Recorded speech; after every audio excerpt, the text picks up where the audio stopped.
Кыздарға Москвадан беріп отыр.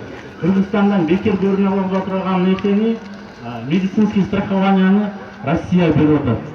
Ешқандай еш нәрсесі жоқ эле иштегенге Россия мүмкүнчүлүк беріп отыр. А бирок ооруп калчу болсоң, трудовой договоруң жок болсо, сени кайра Кыргызстанга жөнөтөт. Кыргызстан свалкабы. Байлоолордун баары менен картаңдар жөнөтүп коет да, жакшы иштей турган, өзө турган, мамлекетке салым кошо турганын баарын бөлөк жака чыгарып жиберип атабыз да.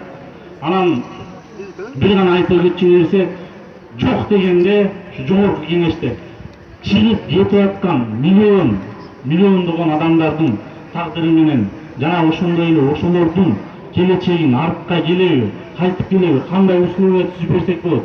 Ошо Орусия түзүп берип аткан мүмкүнчүлүктү биз түзүп бере албайбызбы деген бир концепция миграция боюнча мигранттардын чет мамлекетте иштеп аткан топ менеджерлер, инженерлер, тоо бөлүмүнүн кенди өздөштүрүү боюнча контракттарды түзүп ошолорду кайра кайтарып келүү боюнча 28 жылдан бери бир да үн да уга элекпиз.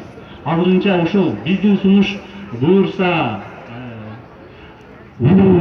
мамлекет ишмерлерине, ошондой эле правительствого, жогорку кеңешке жетет деген ойдобуз.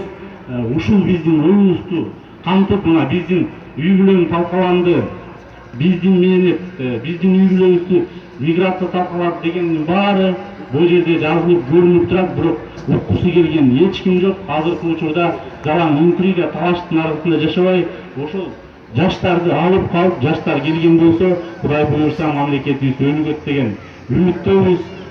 Баарыңыздарга рахмат айтайын деген сунуш ушул. Ассаламу алейкум. Чоң рахмат. Азамат мырза, кийинки сөз Россиядан келген